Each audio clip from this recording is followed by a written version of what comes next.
I'm Michelle, and this is Ben, and we're going to show you a little restorative pose that I like to do with 2 blocks, and you'll need a blanket. So you can do this with anything that can prop you up with 2 blocks. A big book, maybe you would want to put something on top, but these blocks are pretty accessible and readily available. You don't have to get anything fancy. The blanket, you're going to roll up like a long jelly roll or a wrap. And you'll put the blanket in right over your feet, and then you'll put it right under your calves, definitely, and possibly your thighs, depending on how long it is. The next phase is going to be an interesting thing to do. You have 2 options here. If you've never done this pose, I would highly recommend putting it on your scapula, your 2 big bones right here, your shoulder blades right there. This is going to create, did you see me scoot a little bit more forward? And it'll just create a little cradle so your shoulders can open and your collarbones can really widen here. The second block, which is going to be on the tallest height, will support your head. So you're kind of in an interesting traction. You can take your arms out to your sides. If you feel the tops of your shoulders here riding up, scoot yourself down. Just scoot everything down a little bit and make your adjustments, because we're going to be here for 10 minutes or so.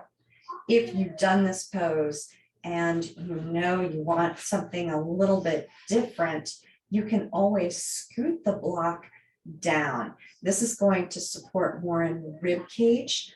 The scapula or shoulder blades will still be supported, but you're going a little bit deeper into this back bend, more into the belly area, which is fine as well. It really depends on what you need that day. Make sure that you don't have any props around your hands, and you want a nice natural bend in the hands with a nice natural bend in the fingers. And just take a few moments to breathe. It's like creating a beautiful front entry for your breath.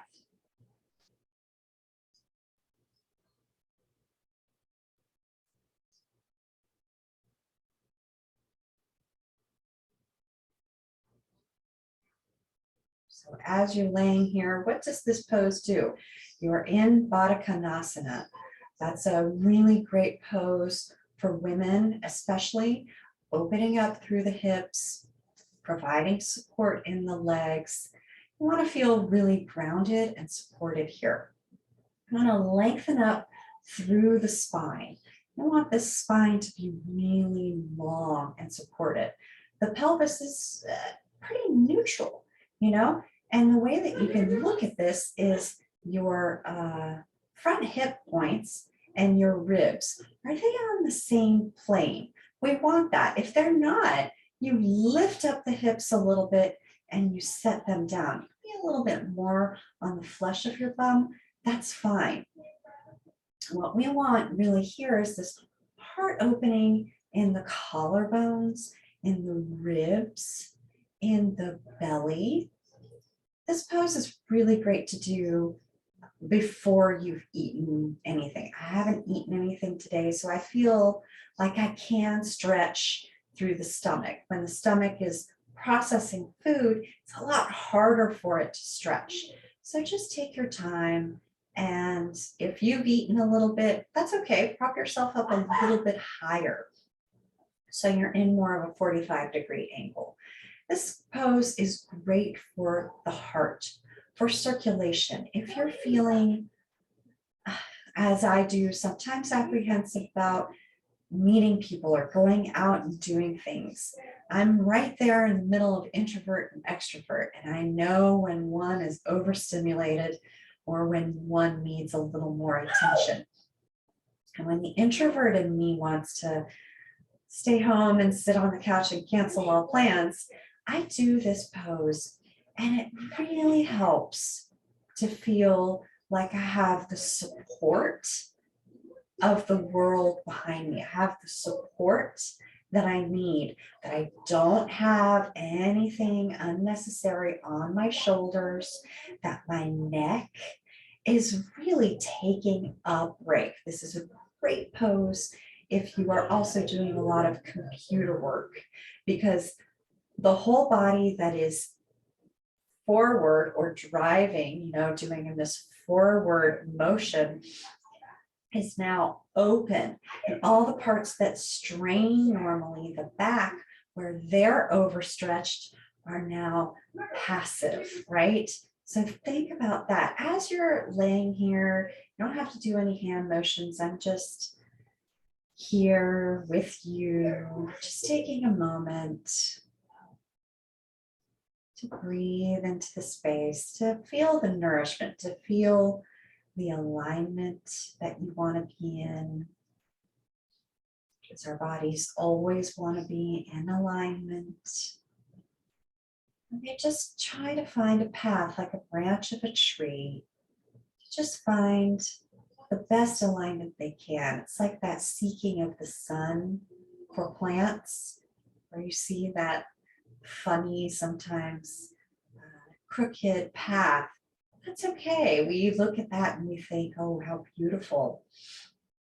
But with our own circuitous path, sometimes we think, oh my gosh, it's awful, right? But it's not. It's not. Even just being here for these breaths and just speaking with you, it's really helping me to open up in that way that I find a lot of strength inside myself.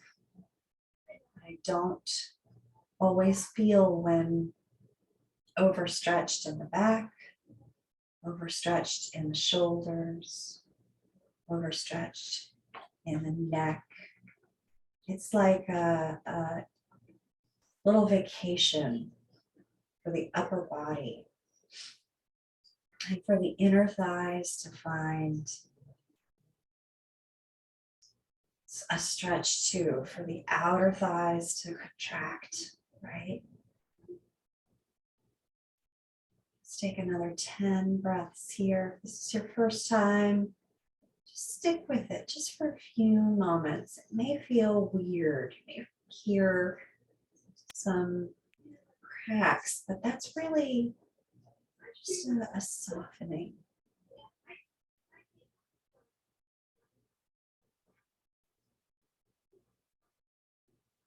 Steady your breath. You hear sounds around you. Just accept them. Just invite them in. They're okay. It's part of your life.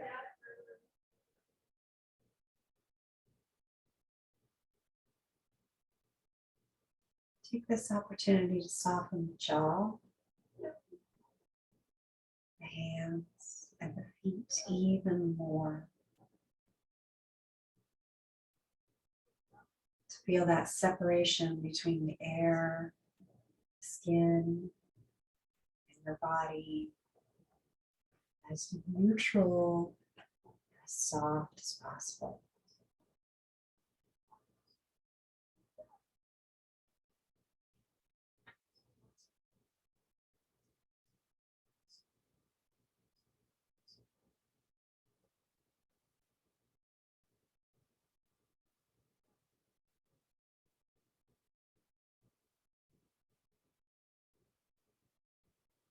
And when we're finished with our few minutes, you can maybe wiggle the fingers and toes.